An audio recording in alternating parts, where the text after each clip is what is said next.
Okay, so today we're just going to cover the basics of what, first of all, to look at Amazon from a seller's point of view, what Amazon looks like in terms of how to look at it like a seller. And then we're going to take a look a little bit about Seller Central and what it is to have a product and to add a listing. Hopefully, we hope to cover today, and there's going to be obviously a little bit of homework for next time. So that's it. If everything's okay, you can give me a thumbs up in the chat. Yeah. Okay, great. So I'm going to continue. Excellent. Okay, so we're going to take a look at. Oops, that's not what I meant to do. Okay, so we're going to take a look at an example of a product. So this is a SanDisk Cruiser Blade USB memory. Now, there's a few things that I want you to notice. First of all, you can see that here in Spain, I have multiple buying options. There are 9 sellers from which I can buy it. Okay? Now, the second thing is that there are variations, right? So you can have a pack of a triple or a single pack, and also you have different variations. You have 16 gigabyte, 32, 64, 128. Right? This I'm guessing this is nothing new for you. Now notice that here it gives me the option to add it to my shopping cart. Now what this means, first of all, is that someone has what's called the buy box. Put a pin in that because we're going to talk a lot about the buy box. And if you can see over here on the right, it says that it's sold and managed by Amazon. Vendido y enviado por Amazon. What this means is that Amazon currently has the buy box. Okay. Are you familiar with the concept of the buy box? Just say in the chat. Yes. Okay. Great. Now, do you have the Keepa installed already on the Chrome extension with the paid accounts? Yeah, if you can just reply in the chat. Okay. So yeah. So after the meeting, I would suggest that you get the paid one, and soon you'll understand exactly why. So let's take a look at the Keepa graph for this SanDisk Cruiser. So the most important thing, and one of the most important pieces of data, the first thing we're going to look at is the sales rank. Okay, actually, let me go back here. So the sales rank, you see this green graph basically shows you what the sales rank is. Now, sales rank basically means the lower the number, the more sales it has. So the sales rank of 1, it means that it's the #1 bestseller in the category of this product. Okay. Now, in Keepa, you have a lot of options to customize how you look at the sales rank. I prefer to look at it like this, which means if we take a look at the green graph, the high points correspond to low sales ranks, which means high sales. Just for me, it's intuitive, but it's up to you. If you click on here, you can reverse the sales rank to be low is low and high is high. For me, that's less intuitive. Okay. Now, the other thing that I want you to notice about the sales rank is it varies quite a bit. Now, the more a product sells, the more the sales rank is going to jump up and down. And the way it happens, if you notice that if it jumps up, or actually what jumps up mean, I hope I'm not going to confuse you, but jumping up means the sales rank goes down because the sales go up, right? Because remember, #1 is the #1 bestseller. So if you notice, you see there are jumps, and then there is a decay, okay, a decline. So here there's another jump and decline. Oops. another jump and decline, another jump and decline. Now, what happens is every time there is 1 or 2 or 3 or 4 sales, there is a jump. Okay, and as long as there's no sales, there is going to be a decline. Okay, so let me see.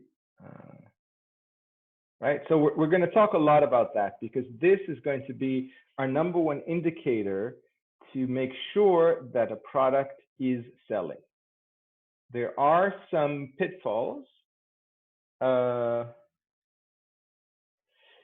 Yes, so exactly. So every high point and every jump, not necessarily a high point, but if you see there's a decay over here and then there's a jump, that's a sale. Okay. Unfortunately, we won't be able to know if it's 1 sale or 2 sales or 3 sales. But if a product that sells in this kind of pattern, and you can see that there's a difference between, there's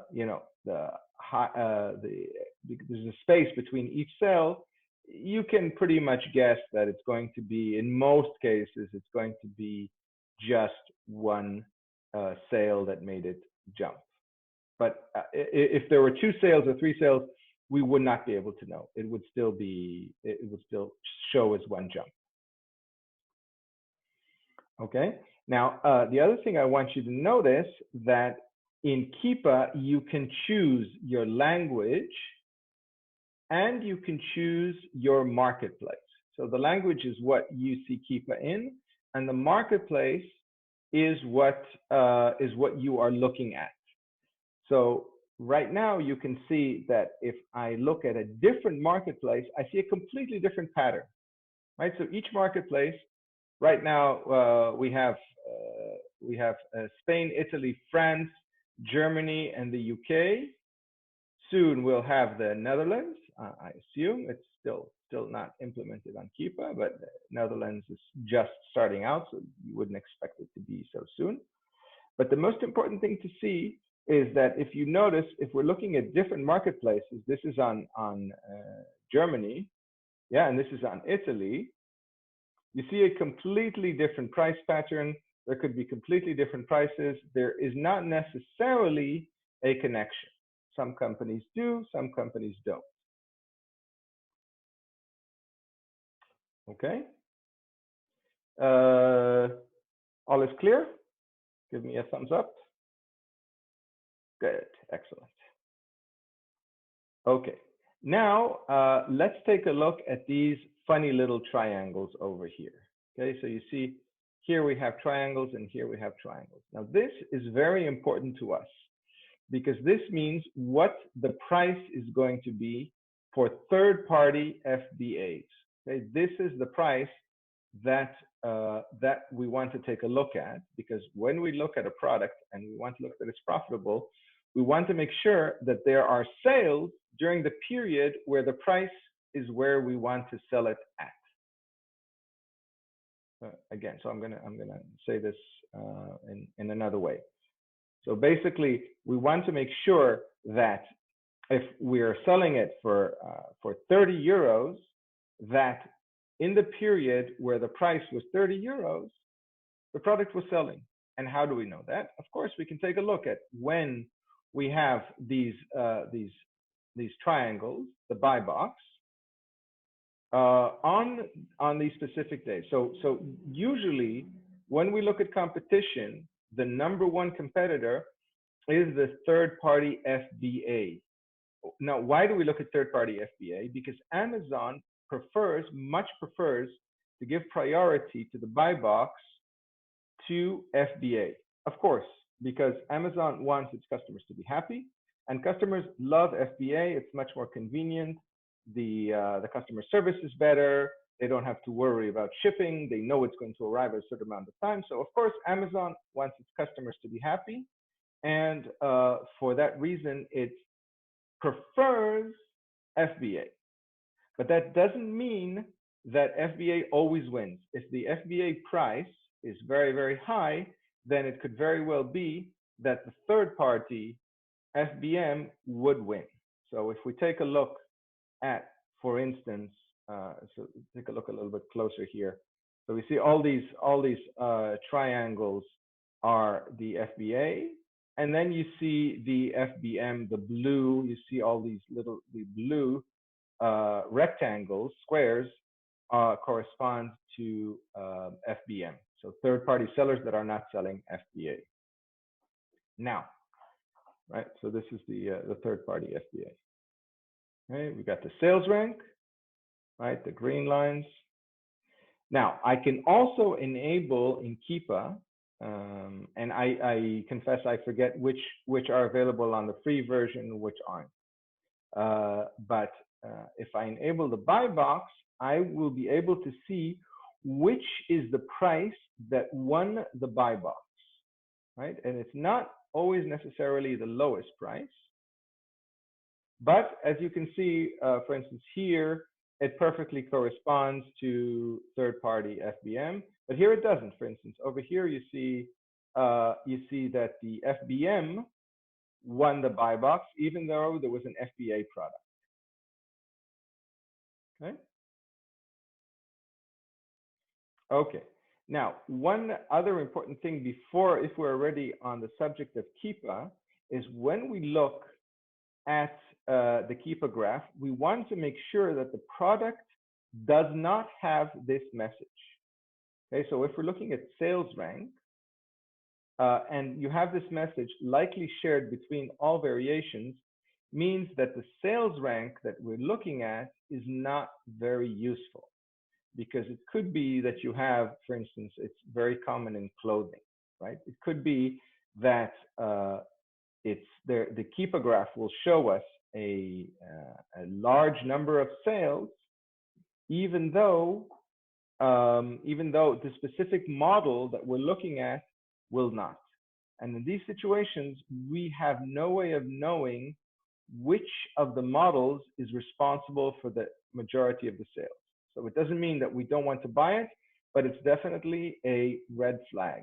So definitely something that we should worry about. Okay. Okay, great. Okay, so now what we're going to start to take a look at is we're going to take a look at, excuse me for a second, forgot to mute my phone.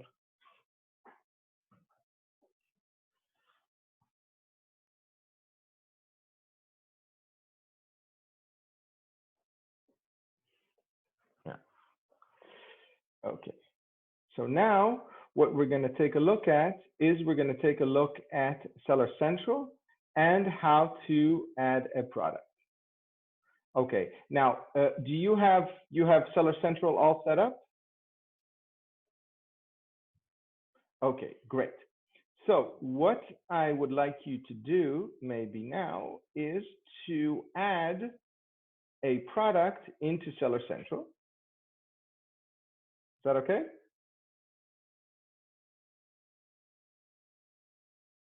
Great. So what we're going to do is I'm going to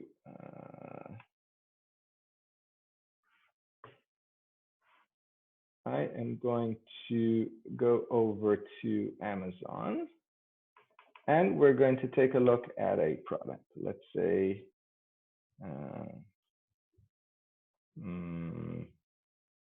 maybe, oops.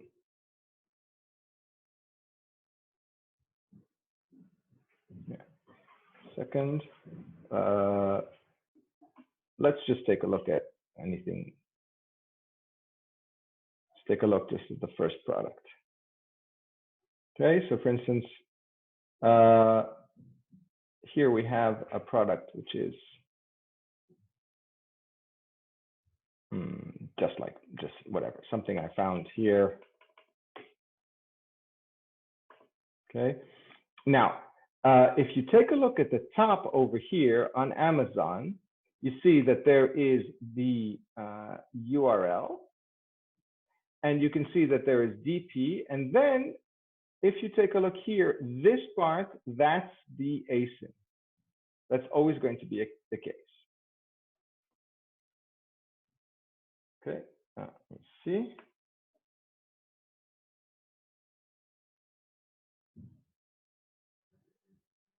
Okay, great. So this ASIN is what I can use in order to add a product to Seller Central. So what we can try to do now is add this product to Seller Central. Okay, so if you do you have your Seller Central open? So I'm gonna, yes, okay. So I'm going to take. Okay, I have to look for the same product, or I can find No. Yeah, look for any product that you find. Okay. Yeah.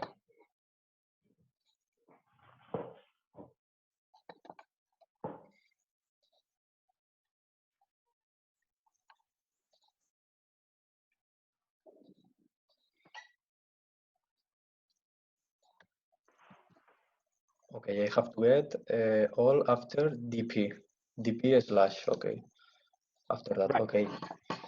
Okay.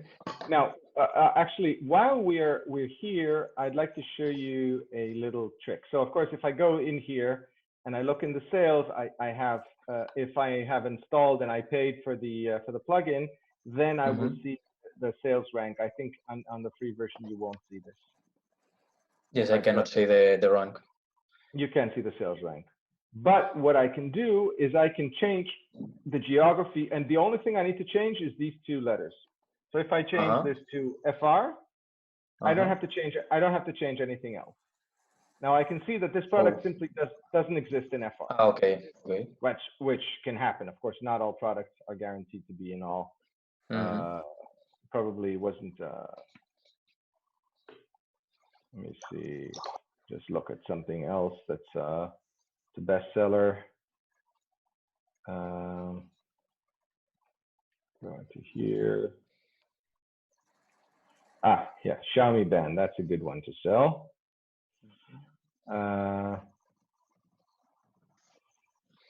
Let's wait for the keeper graph to appear. Okay. So so you see here, I have the Xiaomi, the name, DP, and then I have the ASIN, right? So if I switch here to say FR Marketplace, I will find the same product. But it's the same ASIN in all marketplace? Yes, it is going to be the same ASIN in all marketplaces. It's going to be the same. So it's going to share the same ASIN, the same barcode, which is the UPC or EN code, which is the European. Okay. So there's basically, because remember, in terms of the, let me just add this to.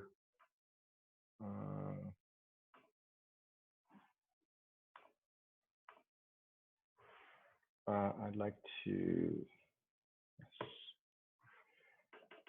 So basically, if you have product identifiers, right? You have. Let me just get this down. So you have the ASIN, which is the Amazon identifier. Okay. You've got the EN, which is or UPC, which is the universal identifier.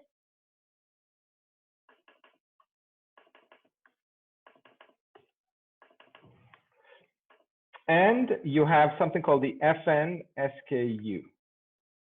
The FN SKU is an Amazon FBA identifier. Okay, so basically UPC is the American standard, EN is the European standard. Amazon allows you to add Amazon allows you to add either with EN or UPC. A product won't have both. It will have either one or the other. And ASIN is what we use. Okay, so if we go back to our ASIN over here, the Xiaomi, you can see that I can quickly switch between the marketplaces just by switching this. For instance, if it's the Co UK, right, then I'll find the same product in the UK marketplaces. Basically, if you notice, everything else here, even though there is a language specific, marketplace specific, right? Because you see this is in Spanish now. It doesn't matter. As long as you switch the extension after the Amazon, you'll be able to switch marketplaces. Okay? And again, notice that you have completely different graphs and selling and prices and everything from marketplace to marketplace, which makes things a little bit complicated. But when we start looking at the software, everything will be a lot easier. Okay? Again, notice here I have add to basket, which means someone has the buy box, and here on the bottom it'll tell you who has the buy box, right? So for here, it says dispatched and sold by Black Nova. Right? And if I click on that, I'll see exactly some information about the sellers. Okay, any questions about this part so far? Yes, if a product doesn't have a buy box, why don't have the buy box if the product doesn't have? Very good question. Usually what happens is Amazon decides that nobody really deserves the buy box because nobody has high quality enough in order to say, okay, this company has the buy box. There are some situations, I don't necessarily say that Amazon is always correct on how it makes decisions, but in its infinite wisdom, it will say nobody has the buy box and we give up, but here's a list of people who are selling it and you can decide to add it. Sometimes it even happened to me. I'm a private label seller on another account. And sometimes it even happened that you're the only seller and you still don't win the buy box. That's also a possibility that happens. Mm-hmm. Okay. Okay. Good. So let's go back to Seller Central. Now, what I would like for you to do is go into your, let's see, go into your catalog. And if you can take a look at add a product. Yes. Okay. Did you find the ASIN you wanted to add?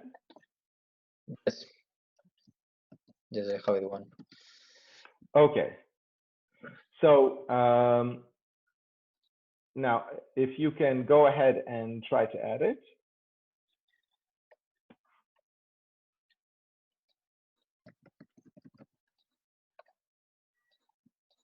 Okay.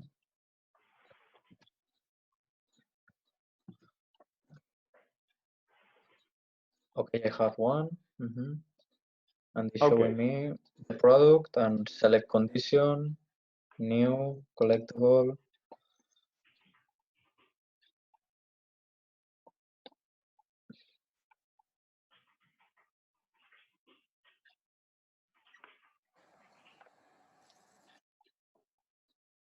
Okay.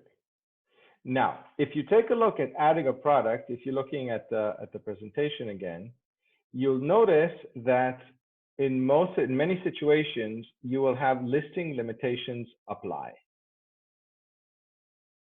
Okay, so for instance, if you try to add the SanDisk that we took a look at, you will see that you need to request it. Okay, this actually is a different product, but you see that you will need to request approval. That's going to happen sometimes. Now, why is it asking you to request approval? Because the brand is gated. Okay, in this case, it's the 3M brand that is gated. In your situation, if you try to add SanDisk, if you go ahead and try to add the SanDisk, which is this one. Oop.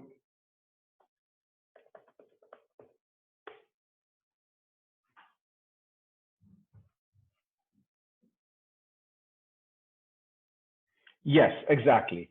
So if you try to add the SanDisk, you can go ahead and try it. So copy paste the ASIN I just put in the chat. Yes, it showed me the same. You need approval to list this product. Okay. Now, if you want to request approval, then it's going to ask you for a series of documents to show it. So requesting approval is great because once you get ungated, you are of, let's say, a more select group of people that are allowed to sell it. And since a lot of people just don't want to go through the problems, this kind of gives you an advantage over your competitors. Okay. Now, how do you get ungated? You prove that you are buying from an authorized seller. Okay. So for instance, certain sellers are not ideal. Ideally, in the best of cases, what you want is you want to buy from a wholesaler and not a retailer.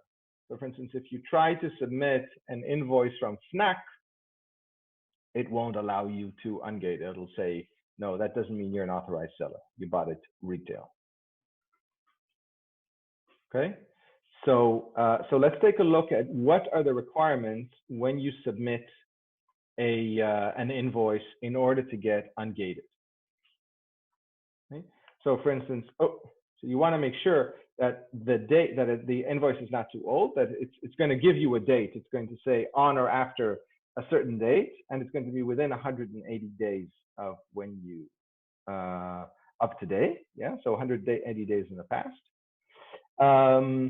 It must include your name and address as it appears on the account. This is very important, right? It can't have anybody else's name. And it has to include, obviously, the address of the manufacturer or the distributor. Now, you can submit multiple invoices from multiple suppliers. It's not a problem, right? So you say, for instance, you can buy 4 from one and 6 from the other, as long as there's a combination of 10 units between them. You can omit the pricing information. To be honest, I never do, but some people are, a bit more paranoid, and they think, I don't want Amazon to know how cheaply I got it, and yada yada yada. So I'm going to hide it, so you can tachar, you can erase, or you can override it when you submit the invoices. And of course, Amazon is not going to trust you, and in certain situations, it reserves the right to contact the suppliers to make sure that you didn't create the invoice yourself. Okay, so you have to get the invoice for the requirements. If you the example that you say of Fnac, if I buy some product in Fnac and I wanted to sell, and it's a restricted product, I have to show the invoice and also my ID. So that's what I'm saying is don't use Fnac. Don't use Fnac. Okay. Yeah, use a wholesaler or reseller. Okay. Then if I want to unlock this product, I have to buy in a reseller or in a supplier. Right. Which obviously we showed you a list of suppliers. Okay. Yeah. But you have to find the suppliers by your own. Right. Well, I mean, you can use our suppliers. We're going to give you access to 5 suppliers from the list that you can okay. website and choose. Okay. So you can nice. choose whatever 5 suppliers. And you can also submit, if you see a supplier that's not on the list, because we're going to take a look. We probably won't have time today, but we're going to take a look at how to source suppliers, because that's really where your competitive advantage is. If you find Okay. suppliers that we don't have and you add them, you have exclusive access to these suppliers, which means Yes. you won't Okay. have any Okay. competition. Okay, so that's really it takes us a few days to get it up and running to get because if you add something new to the catalog, then our spiders have to go. We use same technology that Google uses in order to spider the internet. So our spiders go in there and they index the website and they add it to our search engine. Our search engine is it's the same as Google. It's a search engine. Indexes and crawls these pages. It doesn't have the information. If you add it, you're going to have to wait a few days, maybe a week, until the information is there and is useful. Okay. Okay, but after that, it's going to constantly, scroll through these suppliers and find new products for you. Yes. Okay. Much good. But if I buy in a supplier, they will ask for a minimum buy products, maybe, or not? Yes. Yeah. Like Some do, some don't. It really, you'll find all examples of everything. People will say you have to buy a minimum of 300 or 300 euros or 1,000 or whatever, or a quantity. And some don't. Some you can buy whatever quantity you want. There's many that we use that they don't have any minimum quantity. Okay, nice. Okay.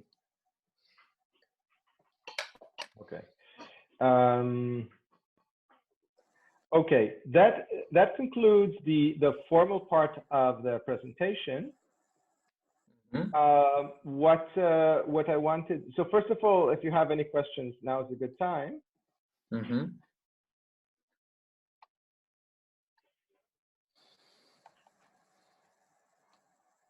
Yeah. Any questions? No, I don't have any questions. I just get you while you were doing the presentation. Okay. Great.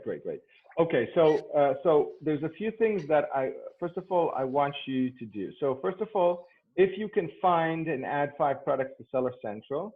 Second of all, make sure that you open a Keepa paid account.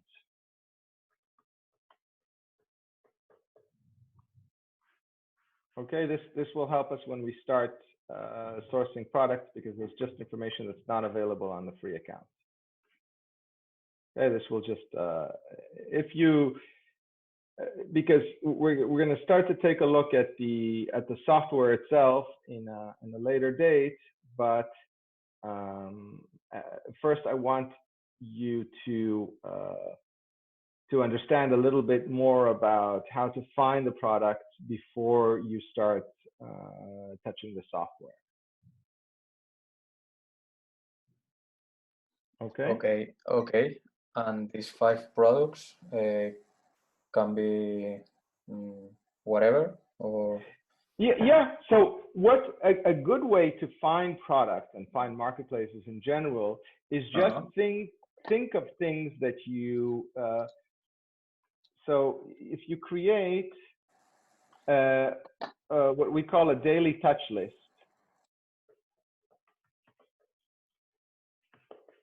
Okay, so a daily touch list is everything that you touch. So now during the lockdown, there's a limited amount of things that we touch daily, but anything that you touch, just write down. Like you take a cup of coffee, then you write it down. The phone case, you look at anything in your house, the printer, the bicycle, sports that you do. This is a great way to sort of like discover potential marketplace. Okay, perfect. Okay, so and it sounds pretty silly, but once you start getting into the rigor of doing it, you'll just be amazed at how much stuff you think of or see or touch daily. Okay. There's just a large amount of stuff that we do daily. Now, and also things that I like and my friends like, maybe could be. Exactly. Anything that you can think of. Okay. You walk down the street, anything that you see in a Yes, okay. storefront. Yeah, everything, anything like that. Okay. And these 5 products, I have to look in Amazon, and I have to search in other pages in a lower price, or I don't have to? No. For now, no, because we're going Okay. to. It's because we're going to. Eventually, the idea is you're going to use our software. So the software Yes, I know. is going to find Okay. the lower prices. But Okay. let's say you find a product, or because basically what we're looking for really is a niche, right? We're looking for there's the big ones. Obviously, there's toys, and there's sports, and there's outdoors, and there's the big niches. But if you look at the little niches, like if obviously baby products is enormous. There's a lot of products there. But if you want to look for products and you want to look for suppliers, I'll show you one last trick that will help you in order to find the suppliers. So we're going to go back to Keepa, and here I'm going to, let's take a look at the SanDisk Cruiser Blade. Okay. Now I want to find suppliers for this product. So right here it doesn't matter what marketplace I'm in. If I look at the data and I scroll down, I will find the product UPC and EN codes. Okay. And I can find this in Google, for example. In Google, exactly. Okay. If I copy that and I look in Google,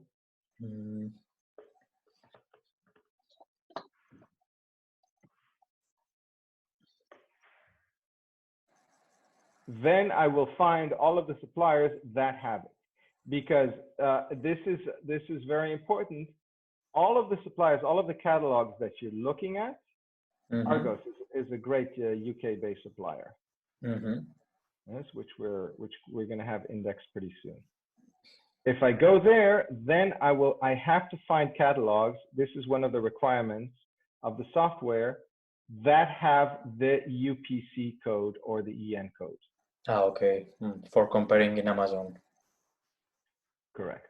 Exactly. Okay. Now once you get there, then you found your supplier. Let's take a look at another example. Let's see.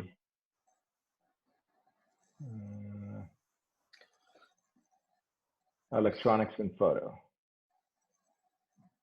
Okay, let's go back to Spain.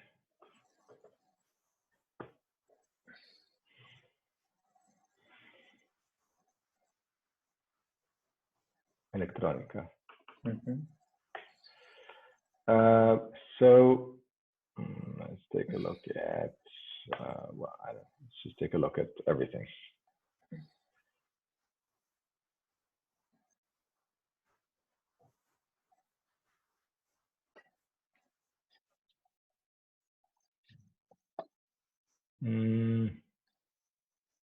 Let's take a look at auriculares y accesorios. Okay, I have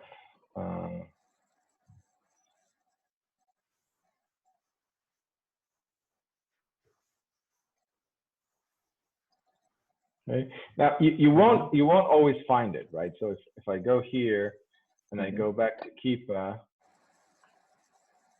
there's no guarantee that you'll find suppliers for any specific product. Okay.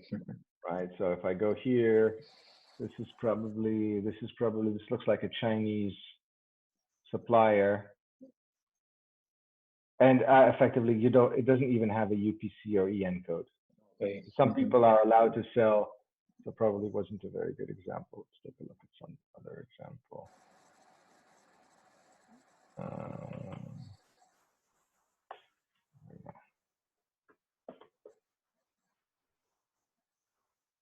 Samsung A10.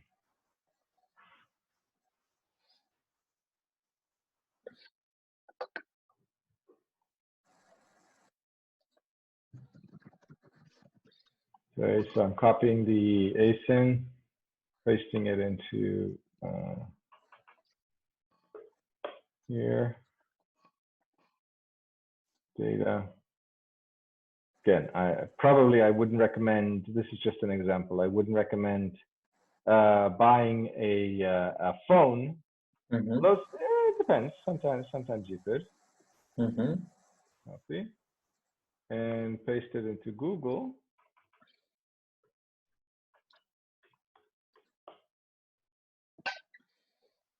And I will find all of the catalogs that have it. Now, obviously, once you find a catalog, then you want to see if it's a good catalog. Okay, so a good catalog will have at the very least, I'd say 1,000, preferably maybe 5,000 SKUs. Right. What does it mean? So SKU is so different products. So referencias, you'd say. Okay. Okay. Now, if you take a look at a shop like this, then you can already see it has categories, subcategories. Then you're pretty sure that you have it. And if you take a look at the page, let me see. Then you'll see that here, for instance, they call it an SKU. You'll see that the UPC or EAN code appears here. Okay. Okay. It has to appear here in order for us to be able to index it. The only way, of course, we can compare products from suppliers to Amazon is if they have a UPC or EAN code. Okay. Okay. We'll probably have to dedicate a separate session in order to so this is one way to discover catalogs. Just Google the ASIN or UPC, sorry, not the ASIN, the UPC or EAN codes. But if you obviously you can always go into Google and look for proveedores, mayoristas, you know, and also mayoristas deporte. Okay, and then of course you will find you'll also find catalogs of mayoristas, right? You can go in here and you can take a look here, and so this looks like a nice catalog, but let's see if this is good for us. So okay, if we go into here, and basically here what we're looking at is we want to make sure that somewhere over here we can find the EAN or UPC code. So it could be that the catalog, but the catalog doesn't have a UPC or EAN code. But there is a reference number. It's not. It's good to use reference, or it's not below dominate reference. No, so we can't use a reference number because a reference number is specific to a store. Okay. But careful here, because sometimes they will call it a reference number, but it will actually be a UPC or EAN code. Okay. And the way to know is very simple. It's going to be a 12 or 13 digit number, right? So this I know is not a UPC code because it has letters in it. Okay. And it's too short. Okay, but I can take a look inside.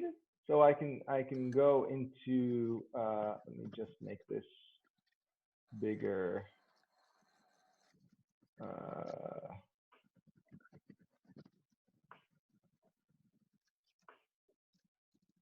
Okay, do you see? Oh, okay. So if I go into, for some reason, there it is. Okay. So if I go into view and developer and I do view source, okay, this will show me, oops, why is it not allowing me to do that? This in Chrome. View developer, view source. Okay, it's a form submission. Why is it asking me to? Let's just go back here. View developer. Oh, not what I meant to do. View developer, view source. Okay, now this shows me. Have you ever looked at the source of a page? Yes. Okay, great. So here, what I can try to look for is basically do a search for EAN code. Okay. Or UPC code, right? Or ref. Right, ref is not good because it's an HTML. Yes.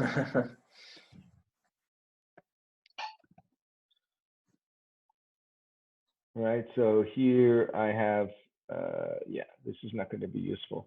So here probably is, so basically the first thing to do is to look at the front page and look to see if you go here, if you see anything that looks like an EAN or UPC code. Okay. Okay, and if that doesn't work, sometimes the UPC code, especially if it's a shop that's based on a shop platform called PrestaShop, I don't know if you've heard of it. Sometimes the UPC code is going to be in the URL itself. Okay. So I would scan this and I would look for a situation. I would look for a number that's like 13, 12, or 13 digits long. It's only numbers or also letters? Only numbers. It cannot have letters. So both EAN and UPC codes, only numbers, cannot have letters. Okay. Okay, and in this way, so basically the order is you look for you look in the front page. Okay? If you don't find it in the front page, you look in the URL. Okay, in the address bar. Okay. And if you don't find it there, then you can look at the source code. And a lot of times it will just say in the source code, even though you don't see it up front, on the back end, it will say EN, and it will say equals to and the EN code. Okay.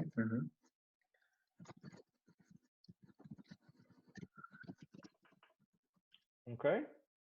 Yes. And so what I want you to do for next time, so you have basically, let's just write down all of the homework. So create a daily touch list and look for catalogs.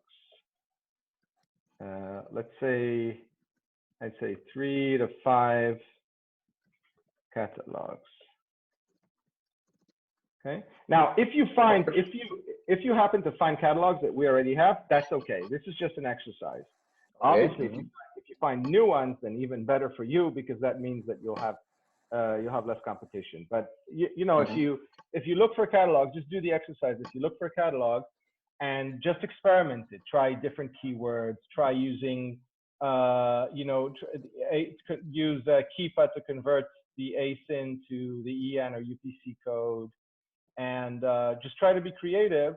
This is where really, that's the difference between really successful online arbitrage and people who, who maybe don't succeed as much.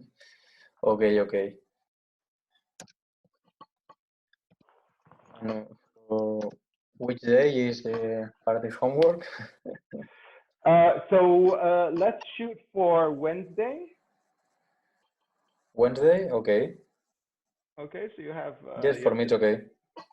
Tonight and all of tomorrow, and we will continue then, and we'll start taking a look at the software. By the way, your account is ready. You can log in. Yes, but for listing products, how can I list a product? I have to create a listing or something like that. Yeah. So what I want you to do is find listings that you can add, that it doesn't give you problems to add them to your inventory, and then please immediately delete them. Don't leave them in your inventory. Okay. I have to add. I have to create a listing. Yeah. Add a product. Yeah. So if you take a look at the inventory, yeah. So get to a situation where here you have, if you go to, obviously I have a lot of active products here, but if you take a look at the product and you go into inventory and manage inventory, you should see products here too. Okay. Okay. The reason I ask you to not leave it there is because if you add too many products, then Amazon will say, okay, why, prove to me that you can buy this product, and you won't be able to because you haven't found places to purchase it in. Yeah. So, Okay. So in general, just leave products there that you are able to, that you know for sure that you can purchase. Okay. Okay. Then I have to add it and delete it. Right. So add it, make sure that it's there. It might take maybe 15 minutes until it appears. And once it's added, then you click on it and you select action and you do delete product and listings. Okay. Okay. And I have, I am adding, creating a listing. I have to choose the category. In general, if you add a listing, then you're going to add a listing that already exists. Then you won't have to choose the category. Okay, see if your product already exists. Okay. Right, because your product, obviously, if your product doesn't exist, we don't deal with any products that don't already exist on Amazon. Okay. So if you're used to doing private label or your own product, this is very, very different from that. Yeah.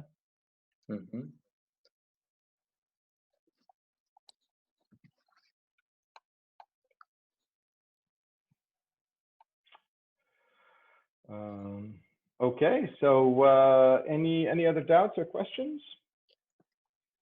No, I think all is clear. Maybe when I do this, I will have more questions. I will let you know. Excellent. But now I think all is clear. But it's a lot of information. Yes. Okay. I will send you the presentation. Okay. Perfect.